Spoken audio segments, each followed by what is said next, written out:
জন্য ঈমান কেমন হওয়া লাগবে?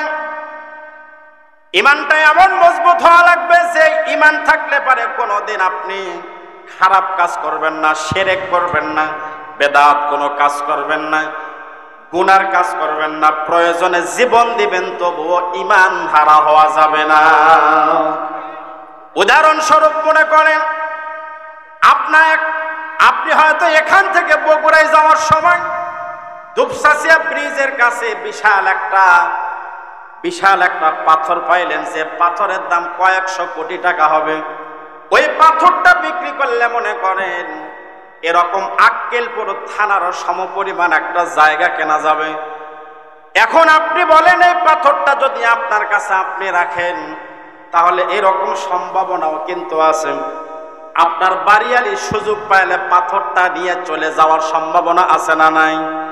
বাড়িয়ালি চিন্তা করবি এই পাথর যদি আমি পাই তাহলে এইরকম কত স্বামী আমার কাছে আসবে, যারা বলেন কথা ঠিক কিনা? ছেলে মেয়েরাও চিন্তা করবে বাবার কাছ থেকে যদি পাথরটা নিতে পারি তাহলে আমার আজীবন আর কোনো কিছুই করা লাগবে না। তাহলে একটা পাথর, যে পাথরটা আপনি পাইলেন, এই পাথর দেবন মনে করেন একটা জয়পুরহাট থানা বাদ দিলাম একটা জেলা সমপরিমাণ আপনি একটা জায়গা নিতে পারবেন। এই পাথরটা কিন্তু আপনি সহজেই কিন্তু হাতছাড়া করতে চাইবেন না। এই পাথরটা নেওয়ার জন্য যদি কোনোদিন চোর আসে আপনার হাতে মারবে, আপনি দিবেন না, প্রয়োজনে জীবন দিবেন তবুও পাথর কিন্তু দিবেন না। জোরে বলেন কথা ঠিক কিনা? তাহলে একটা পাথর, যে পাথরের জন্য আপনি জীবন দেন, এই পাথর দেওয়া সর্বোচ্চ জয়পুরহাট জেলা কিনতে পারবেন। কিন্তু আল্লাহ আমাকে আর আপনাকে এমন একটা ঈমান দিয়েছেন, এই ঈমান নিয়ে যদি কবরে যাইতে পারি, আল্লাহ পাক জয়পুরহাট আর বাংলাদেশ নয়, এরকম 10টা দুনিয়ার সমান জান্নাত আল্লাহ আমাকে আর আপনাকে দান করে দিবেন। সুবহানাল্লাহ বলেন। তাহলে ঈমানের দাম এক বাংলাদেশ না কত বড়? এইরকম পৃথিবীর 10 দুনিয়ার সমান জান্নাত আল্লাহ একজন, যেই লোকটা সবচাইতে ছোট জান্নাত পাবে তার জান্নাত কত বড় হবে? 10 দুনিয়ার সমান। এই জন্য এই ঈমান চিন্তা করা লাগবে, প্রয়োজনে আমার সব দিব, প্রয়োজনে আমি আমার বিবিকে হারাবো, প্রয়োজনে আমার সন্তান হেরে যাবে, আমার সন্তানকে ছাড়তে রাজি আছি, আমার বিবিকে ছাড়তে রাজি আছি, তবুও আমি ঈমান ছাড়তে রাজি না।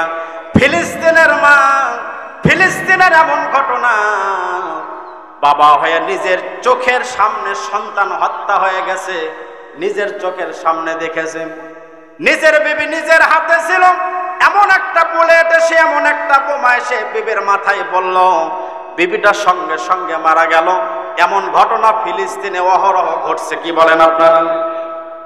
এই যে এত কিছু দিল, বিবিকে দিয়ে দিল, বিবি চলে গেল, নিজের দুধের একটা বাচ্চা নিজের চোখের সামনে শাহাদাত বরণ করলো।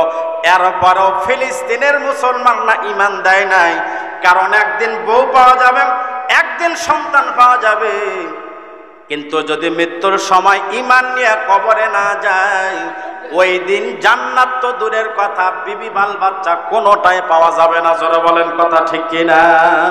এই জন্য আমাদের মৃত্যুর সময় ঈমান নিয়ে কি করতে হবে? কবরে যাওয়া লাগবে। কবরে যাওয়ার পরে যদি আপনি জান্নাতি হন, জান্নাতে যাওয়ার সময় আল্লাহ আপনাকে একটা টিকিট দিবে। টিকিট দেওয়ার পরে আল্লাহ, আপনি ডাকতে বলবেন, আল্লাহ নবীজি তো বলেছে যে আল্লাহ পাক জোড়ায় জোড়ায় সৃষ্টি করেছে, জোড়ায় জোড়ায় জান্নাতে দিবেন, তা আপনি আমাকে জান্নাতে যাওয়ার জন্য একটা টিকিট কেন দিলেন? আমি একা জান্নাতে গিয়ে কি করব? আমার বাড়িয়ালিতে আপনি আমার সাথে যদি জান্নাতে না যাইতে দেন, আপনার জান্নাতের টিকিট আপনার ফেরত নেন। স্বামী কি বলবে? যে আমি তো একা জান্নাতে যাব না, আল্লাহ দুনিয়ায় একসঙ্গে ছিলাম, অতএব আপনি হয় আমাকে 2টা দেন, অথবা আমার এক টিকিট আপনি কি করে নেন? ফেরত নিয়ে নেন। তখন আল্লাহ ডাকতে বলবি, বান্দা আমি তোদের মতো এত ছোট লোক না, এত ছোট মন মানসিকতার না, আমি আল্লাহ পাকের দেওয়ার অভ্যাস আছে, তবে ফেরত নেওয়ার অভ্যাস নাই। সুবহানাল্লাহ জোরে বলে। আবার অনেক সময় বিবি যাবে জান্নাতে, কিন্তু স্বামী জান্নাতের উপযুক্ত না, বিবি যাওয়ার সময় আল্লাহ বলবে, আল্লাহ দুনিয়ায় থাকলাম একসঙ্গে, জান্নাতে একা আমি যাব না, আপনার টিকিট আপনি নেন। আল্লাহ বলবি যা, আর একটা টিকিট দিলাম, স্বামীকে নিয়ে জান্নাতে প্রবেশ কর। সুবহানাল্লাহ বলেন।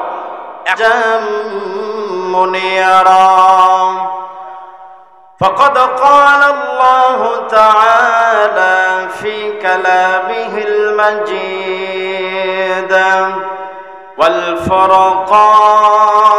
والفرقان الحميد। সকলে জবান খুলে আমার সাথে পড়ুন, আউযু বিল্লাহি মিনাশ শাইতানির রাজীম। বিসমিল্লাহির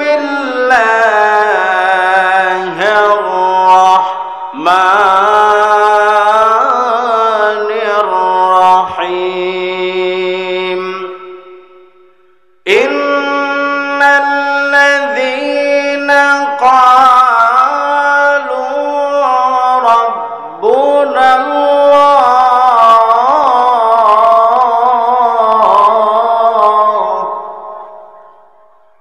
ثم استقاموا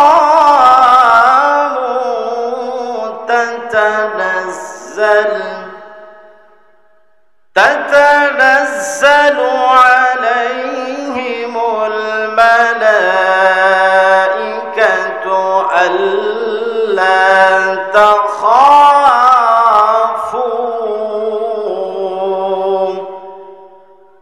إلى آخر الآية.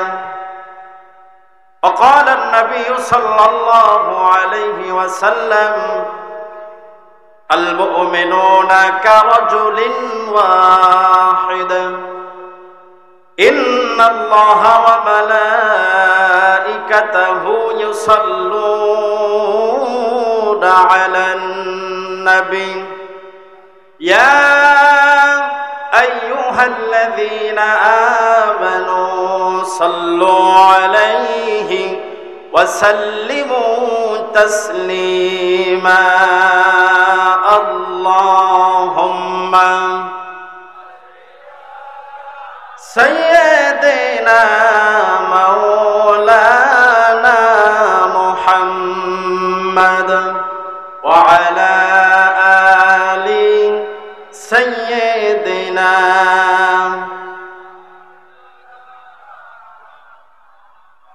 মানুষ কই যায় রে দুনিয়া ছাড়িয়া, মসজিদের ওই পালকি আইনা দোলা দেয় সাজায়া তারি জনমের লাগিয়া। মসজিদের ওই পালকি আইনা দোলা দেয় সাজায়া তারি জনমের লাগিয়া। ছেলে মেয়ে নববধূর প্রেমেতে পড়িয়া, নামাজ রোজা সব খোয়াইলা দুনিয়ায় আসিয়া। ছেলে মেয়ে নববধূর প্রেমেতে মজিয়া, নামাজ রোজা সব খোয়াইলা দুনিয়ায় আসিয়া। সেই ছেলেরাই গোসল দিবে, সেই ছেলেরাই গোসল দিবে মশারি টানায়া। মসজিদের এই পালকি আইনা দোলা দেয় সাজায়া তারে জনমের লাগিয়া। সকলে একটু জিকির করেন লা ইলাহা ইল্লাল্লাহ, জোরে লা ইলাহা, লা ইলাহা ইল্লাল্লাহ, লা ইলাহা, লা ইলাহা ইল্লাল্লাহ, লা ইলাহা, লা ইলাহা ইল্লাল্লাহ মুহাম্মাদুর রাসূলুল্লাহ। সকলে পড়েন সাল্লাল্লাহু আলাইহি ওয়াসাল্লাম।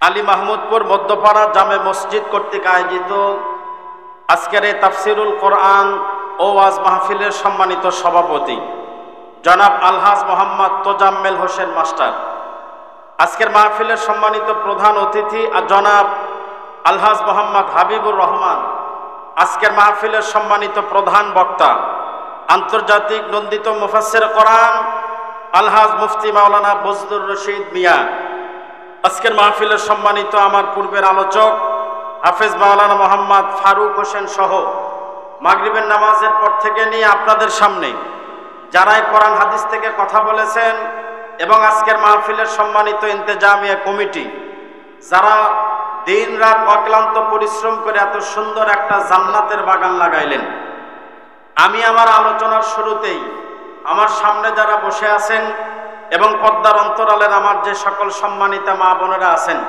আমি সবাইকেই আমার অন্তরের অন্তঃস্থল থেকে মোবারকবাদ জ্ঞাপন করে আমি এই মুহূর্তে আপনাদের কাছে জানতে চাই আপনারা সকলেই কেমন আছেন। আজকের এই মাহফিলে আপনারা আসতে পেরে বসতে পেরে খুশি না বেজার, কম না বেশি?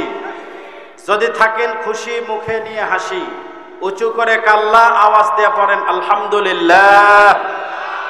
সম্মানিত ভাইরা আমার, আমরা কার প্রশংসা আদায় করলাম?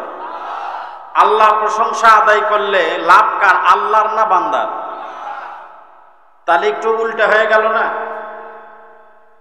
দুনিয়াতে আপনি যার প্রশংসা করবেন লাভ কিন্তু তার হয়। যেমন আজকের যেরকম এই যে মাহফিল, আজকের মাহফিলের জন্য যে ভাইরা ডেকোরেটরের ভাড়া দিয়েছেন আর কি, ডেকোরেটরের দোকানদার, এই মাইকের যদি প্রশংসা করা হয় লাভ কার হবে, আপনার না মাইক আলার? আজকের মাহফিলের যিনি প্রধান অতিথি চেয়ারম্যান সাহেব হাবিবুর রহমান সাহেবের জন্য যদি প্রশংসা করা হয় তাহলে আপনাদের প্রধান অতিথির লাভ হলো, কিছু ভোট হলো, ওনার কি হবে? বাড়বে। ডাক্তারের প্রশংসা করলে ডাক্তারের রোগী বাড়বে, বক্তার প্রশংসা করলে বক্তার লাভ, বক্তার দাওয়াত বাড়বে। কি বলেন আপনারা? তাহলে বোঝা গেল সব জায়গায় যার প্রশংসা করা হয় লাভ হয় তার, কিন্তু আল্লাহর প্রশংসা করলে আল্লাহর কোনো লাভ না, সমস্ত লাভ কার? বান্দার। আমার কাহার? আমার লাভ। তো আমরা সে আল্লাহর প্রতি আমরা শুকরিয়া আদায় করলাম। অতঃপর আমরা নবীজির প্রতি দরুদ ও সালাম পড়ছি একযোগে, সকলে পড়ি সাল্লাল্লাহু আলাইহি ওয়াসাল্লাম। সম্মানিত উপস্থিত আজকের এই মাহফিলের সম্মানিত দিন প্রেমিক মুসলমান ভাই যারা আছেন, আমাদের জন্য একটা আনন্দের বিষয় হলো আপনাদের আজকের মাহফিলের প্রধান বক্তা আলহাজ মুফতি মাওলানা বজলুর রশিদ হুজুরকে এই মাহফিলে ইতিপূর্বেও দাওয়াত করা হয়েছিল। কি বলেন আপনারা? সমস্ত প্রস্তুতি নেওয়ার পরে মাহফিল অনুমতি দেওয়া হয় নাই, হয়েছিল? তাহলে ওই মাহফিল আবার হচ্ছে, কোনো অনুমতি লাগছে? অথচ এই রকম একটা মাহফিল যদি আমরা এই যে 20 এপ্রিল 2025 সাল না হয়ে এটা যদি খালি 2024 সালের 20 এপ্রিল হতো, এই মাহফিলের অনুমতি নেওয়ার জন্য এই এলাকার যত নেতা আছে কমপক্ষে আগে 4-5 কেজি তেল মালিশ করা লাগতো। জোরে বলেন কথা ঠিক কিনা? এরপরে যদি অনুমতি দিত তখন বলতো থানায় যাওয়া লাগবে, থানায় যাওয়ার পরে কত রকমের চাওয়া। আপনার ভাই মাইকটা আবার ঠিক করেন, স্যানসান করতেছে, যে আমাদের ওসি স্যার ওনার এই জয়পুর হাটের ধাপের হাটের গরুর গোস্ত মহিষের গোস্ত খুবই পছন্দ ভাই, এজন্য মাহফিল যদি করে লেবার চান তাহলে কেজি 5 আগে মহিষের গোস্ত নিয়ে আসেন। এইরকম আবদার করা হতো কি হতো না? আমি আপনাদেরকে বলতে চাই আজকের এই মাহফিল কোরআনের মাহফিল। আচ্ছা বলেন তো, এই কোরআনের মাহফিল, এই কোরআন কোনো ওসির বাপ, কোনো প্রধান অতিথি, কোনো এমপির বাপ, কোনো চেয়ারম্যানের বাপ, কোনো ইউনোর বাপ, কোনো অ্যাসিলানের বাপ, এক কথায় সাধারণ থেকে নিয়ে ভিআইপি পর্যন্ত এই কোরআন কি কারো বাপের নাজিলকৃত কোরআন? এই কোরআন যিনি নাজিল করেছেন তিনি কে? যেই জমিনে বসে আছি এই জমিনটা কার? তাহলে আল্লাহর দেওয়া কোরআন, আল্লাহর দেওয়া জমিনে আমি আপনি কার বান্দা? তাহলে আমি আল্লাহর বান্দা, আল্লাহর দেওয়া কোরআন, আল্লাহর দুনিয়ায় কথা বলবো, তাহলে প্রশাসনের কাছ থেকে কেন অনুমতি নেওয়া লাগবে? জোরে বলেন কথা ঠিক কিনা? এজন্য ভাইরা আমার, যারা বলতো আমাদের কাছ থেকে অনুমতি না নিলে মাহফিল হবে না, আজকে মাহফিল ঠিকই হচ্ছে, কিন্তু যাদের কাছে অনুমতি নেওয়ার জন্য যাওয়া লাগতো আজকে ওরা এলাকায় আর নাই। জোরে বলেন কথা ঠিক কিনা? এরা ওই যে হারায় গেছে, আর খবর নাই। মাঝে মাঝে আমাদেরকে ওরা একটু জাগায় দেয় যে আমরা আবার আসবো, আয় সাইজ হয়ে যাবে। জোরে বলেন কথা ঠিক কিনা? আমি অনেক মাহফিলে একটা গান বলি, আপনাদেরকেও শোনাই। ববু আহিবা তুমি আইবা গো, সেই দিন আইসা বুবু ক্ষমতা পাইবা না। জোরে বলেন কথা ঠিক কিনা? ববু আহিবা তুমি আইবা গো, সেই দিন আইসা বুবু সিহিয়ার পাইবা না। খোঁজ নাই বুবু কাদের কাকা, অবস্থা খারাপ দরবেশ বাবার, হাউন আঙ্কেল এখন সামনেও আসে না। জোরে বলেন কথা ঠিক কিনা? নেতা কর্মী সব জেলের ভিতর, আমি আছি ডরের ওপর, কখন জানি আসে গ্রেফতারি পরোয়ানা। বুবু আহিবা তুমি আইবা গো, সেই দিন আইসা বুবু ক্ষমতা পাইবা না। জোরে বলেন কথা ঠিক কিনা? একটা তাকবীর দেন, লিল্লাহে তাকবীর। আলহামদুলিল্লাহ তাকবীর দিয়েছেন। তবে এবার একটা তাকবীর চাই আমি আপনাদের আলী মাহমুদ গ্রামের, এই আলী মাহমুদপুর গ্রামের যে কয়জন আছেন শুধু তারা একটা তাকবীর দেন তো, অন্য গ্রামের মানুষ চুপ থাকেন। লিল্লাহে তাকবীর। এরাই 6 জন লোক মিলে তাকবীর দিল। এই গ্রামের লোক কি এখানে নাই? আছে কিন্তু দুর্বল। আচ্ছা যাই হোক, এবার দেখি অন্য গ্রামের লোকের একটা তাকবীর দেন তো ভাই, লিল্লাহে তাকবীর। এই গ্রামের লোক যে হেরে গেল, সভাপতি থাকলে বুঝান যেত, কিন্তু সভাপতি সাহেব যে ব্যস্ত। এইবার এই গ্রাম এবং আশেপাশের যারা আছেন সবাই মিলে এমন একটা তাকবীর দিবেন, তাকবীর দিবেন হলো আলী মাহমুদপুর, কমপক্ষে যাতে শোনা যায় আক্কেলপুর। রাজি আছেন তো ইনশাল্লাহ? লিল্লাহে তাকবীর, লিল্লাহে তাকবীর। আল কোরআনের আলো, কোরআন হাদিস যেখানে, আলেম ওলামা যেখানে, দুর্নীতি যেখানে, লিল্লাহে তাকবীর। হাত নামান। সম্মানিত ভাইরা আমার আলোচনার সময় খুব কম, এই কারণে আমাকে আপনাদের সামনে অল্প সময় কথা বলে শেষ করা লাগবে। আল্লাহর নবীর কাছে একজন সাহাবী এসে, গ্রাম্য একজন সাহাবী এসে বললেন, ইয়া রাসূলুল্লাহ, আমার লম্বা ওয়াজ মনে থাকে না। কি ওয়াজ? লম্বা ওয়াজ মনে থাকে না, এজন্য আমাকে আপনি সংক্ষিপ্ত কিছু ওয়াজ শোনাবেন। এমন একটা ওয়াজ আপনি শোনাবেন যেই ওয়াজ আমার আর দ্বিতীয়বার যাতে শোনা না লাগে, এবং ওই ওয়াজের উপরে আমল করলে যাতে মারা যাওয়ার সাথে সাথে আল্লাহ যেন আমাকে জান্নাত পর্যন্ত পৌঁছায় দেয়। তাহলে ওয়াজ হওয়া লাগবে কম, আবার এই ওয়াজের পরে আর যেন অন্য কোনো ওয়াজও শোনা, তার মানে আর যত বারবার শোনা না লাগে, মাঝে মাঝে শুনবো। আর এমন ওয়াজ যে ওয়াজের উপরে আমল করলে মরতে দেরি কিন্তু জান্নাতে যেতে দেরি হবে না। তাহলে বলেন তো ওয়াজটা কি জটিল হবে না? এই কথা শোনার পরে আল্লাহর নবী বললেন, তাহলে তুমি যদি অল্প ওয়াজ আবার যদি এই ওয়াজের উপরে আমল করে জান্নাতে যাবার চাও, তাহলে তোমার জন্য আমল হলো কুল আমানতু বিল্লাহি সুম্মা ইসতাকিম, যে তুমি আল্লাহর উপরে ঈমান নিয়ে আসবে এবং অতঃপর ঈমানের উপরে তুমি অবিচল থাকবে, অটল থাকবে। ঈমানের উপরে যত ঝড় তুফান আসুক না কেন, ঈমান থেকে কোনো সময় পিছপা হওয়ার সুযোগ নাই। তাহলে এক ওয়াজ, কয় ওয়াজ? এক ওয়াজ। এই এক ওয়াজের উপরে আমল করলে আল্লাহ কোথায় দিয়ে দিবেন? জান্নাত দিয়ে দিবেন।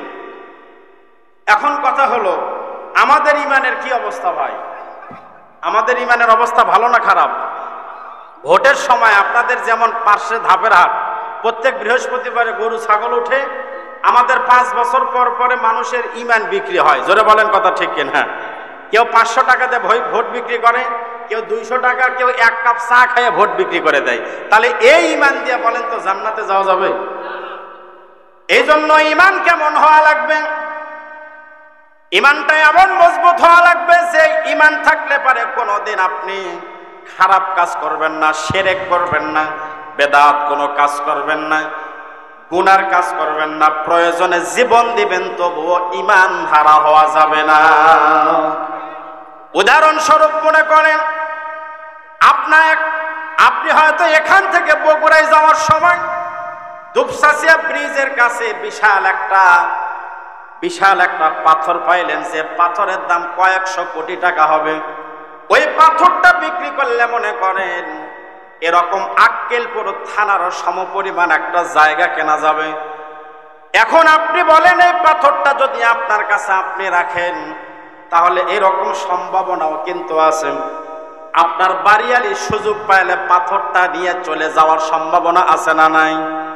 বাড়িয়ালি চিন্তা করবি এই পাথর যদি আমি পাই তাহলে এইরকম কত স্বামী আমার কাছে আসবে, জোরে বলেন কথা ঠিক কিনা? ছেলে মেয়েরাও চিন্তা করবে বাবার কাছ থেকে যদি পাথরটা নিতে পারে তাহলে আমার আজীবন আর কোনো কিছুই করা লাগবে না। তাহলে একটা পাথর, যে পাথরটা আপনি পাইলেন, এই পাথর দিয়ে মনে করেন একটা জয়পুরহাট থানা বাদ দিলাম একটা জেলা সমপরিমাণ আপনি একটা জায়গা নিতে পারবেন। এই পাথরটা কিন্তু আপনি সহজেই কিন্তু হাতছাড়া করতে চাইবেন না। এই পাথরটা নেওয়ার জন্য যদি কোনোদিন চোর আসে আপনার হাতে মারবে, আপনি দিবেন না, প্রয়োজনে জীবন দিবেন তবুও পাথর কিন্তু দিবেন না। জোরে বলেন কথা ঠিক কিনা? তাহলে একটা পাথর, যে পাথরের জন্য আপনি জীবন দেন, এই পাথর দেওয়া সর্বোচ্চ জয়পুরহাট জেলা কিনতে পারবেন। কিন্তু আল্লাহ আমাকে আর আপনাকে এমন একটা ঈমান দিয়েছেন, এই ঈমান নিয়ে যদি কবরে যাইতে পারি, আল্লাহ পাক জয়পুরহাট আর বাংলাদেশ নয়, এরকম 10টা দুনিয়ার সমান জান্নাত আল্লাহ আমাকে আর আপনাকে দান করে দিবেন। সুবহানাল্লাহ বলেন। তাহলে ঈমানের দাম এক বাংলাদেশ না কত বড়? এইরকম পৃথিবীর 10 দুনিয়ার সমান জান্নাত আল্লাহ একজন, যেই লোকটা সবচাইতে ছোট জান্নাত পাবে তার জান্নাত কত বড় হবে? 10 দুনিয়ার সমান। এই জন্য এই ঈমান চিন্তা করা লাগবে, প্রয়োজনে আমার সব দিব, প্রয়োজনে আমি আমার বিবিকে হারাবো, প্রয়োজনে আমার সন্তান হেরে যাবে, আমার সন্তানকে ছাড়তে রাজি আছি, আমার বিবিকে ছাড়তে রাজি আছি, তবুও আমি ঈমান ছাড়তে রাজি না। ফিলিস্তিনের মা, ফিলিস্তিনের এমন ঘটনা, বাবা হয়ে নিজের চোখের সামনে সন্তান হত্যা হয়ে গেছে, নিজের চোখের সামনে দেখেছে, নিজের বিবি নিজের হাতে ছিল, এমন একটা বুলেট এসে, এমন একটা বোমা এসে বিবির মাথায় পড়ল, বিবিটার সঙ্গে সঙ্গে মারা গেল। এমন ঘটনা ফিলিস্তিনে অহরহ ঘটছে। কি বলেন আপনারা? এই যে এত কিছু দিল, বিবিকে দিয়ে দিল, বিবি চলে গেল, নিজের দুধের একটা বাচ্চা নিজের চোখের সামনে শাহাদাত বরণ করলো। এরপরেও ফিলিস্তিনের মুসলমানরা ঈমান দেয় নাই, কারণ একদিন বউ পাওয়া যাবে, একদিন সন্তান পাওয়া যাবে, কিন্তু যদি মৃত্যুর সময় ঈমান নিয়ে কবরে না যায়, ওই দিন জান্নাত তো দূরের কথা, বিবি বাল বাচ্চা কোনোটাই পাওয়া যাবে না। জোরে বলেন কথা ঠিক কিনা? এই জন্য আমাদের মৃত্যুর সময় ঈমান নিয়ে কি করতে হবে? কবরে যাওয়া লাগবে। কবরে যাওয়ার পরে যদি আপনি জান্নাতি হন, জান্নাতে যাওয়ার সময় আল্লাহ আপনাকে একটা টিকিট দিবে। টিকিট দেওয়ার পরে আল্লাহ, আপনি ডাকতে বলবেন, আল্লাহ, নবীজি তো বলেছে যে আল্লাহ পাক জোড়ায় জোড়ায় সৃষ্টি করেছে, জোড়ায় জোড়ায় জান্নাতে দিবেন, তা আপনি আমাকে জান্নাতে যাওয়ার জন্য একটা টিকিট কেন দিলেন? আমি একা জান্নাতে গিয়ে কি করব? আমার বাড়িয়ালিকে আপনি আমার সাথে যদি জান্নাতে না যাইতে দেন, আপনার জান্নাতের টিকিট আপনার ফেরত নেন। স্বামী কি বলবে? যে আমি তো একা জান্নাতে যাব না, আল্লাহ, দুনিয়ায় একসঙ্গে ছিলাম, অতএব আপনি হয় আমাকে 2টা দেন, অথবা আমার এক টিকিট আপনি কি করে নেন? ফেরত নিয়ে নেন। তখন আল্লাহ ডাকতে বলবি, বান্দা, আমি তোদের মতো এত ছোট লোক না, এত ছোট মন মানসিকতার না, আমি আল্লাহ পাকের দেওয়ার অভ্যাস আছে, তবে ফেরত নেওয়ার অভ্যাস নাই। সুবহানাল্লাহ জোরে বলে। আবার অনেক সময় বিবি যাবে জান্নাতে, কিন্তু স্বামী জান্নাতের উপযুক্ত না। বিবি যাওয়ার সময় আল্লাহ বলবে, আল্লাহ, দুনিয়ায় থাকলাম একসঙ্গে, জান্নাতে একা আমি যাব না, আপনার টিকিট আপনি নেন। আল্লাহ বলবি, যা, আরেকটা টিকিট দিলাম, স্বামীকে নিয়ে জান্নাতে প্রবেশ কর। সুবহানাল্লাহ বলেন। এখন আমরা বাঙালিরা তো অনেক চালাক। অনেকে প্রশ্ন হতে পারে, হুজুর যে লোকটা বিয়ে না করে মারা গেল তাই কাকলিয়ে যাবে? প্রশ্ন হতে পারে কি পারে না? যে মহিলা মারা গেল কিন্তু বিয়েই হলো না, তাহলে তার স্বামী কে হবে? যেহেতু দুনিয়াতে আর স্বামী হয় নাই, যেই ছেলে বিয়ে না করে মারা গেল, আল্লাহর নবীর সঙ্গে জান্নাতের ভিতরে মরিয়াম এবং ফেরাউনের স্ত্রী আসিয়া, তারা জান্নাতে যাবে। ফেরাউন তো আর জান্নাতে যাবে না, জাহান্নামে যাবে।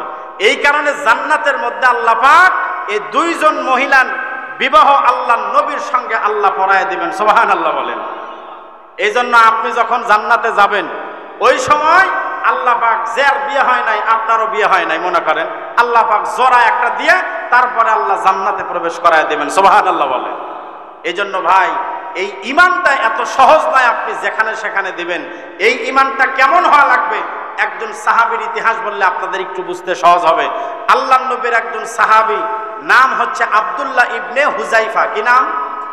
আব্দুল্লাহ ইবনে হুযায়ফা। হযরত ওমর রাদিয়াল্লাহু তাআলা আনহুর জামানায় সরাসরি রোম সম্রাটের বিরুদ্ধে যুদ্ধ করার জন্য আব্দুল্লাহ ইবনে হুযায়ফাকে সেনাপতি বানায় পাঠানো হলো।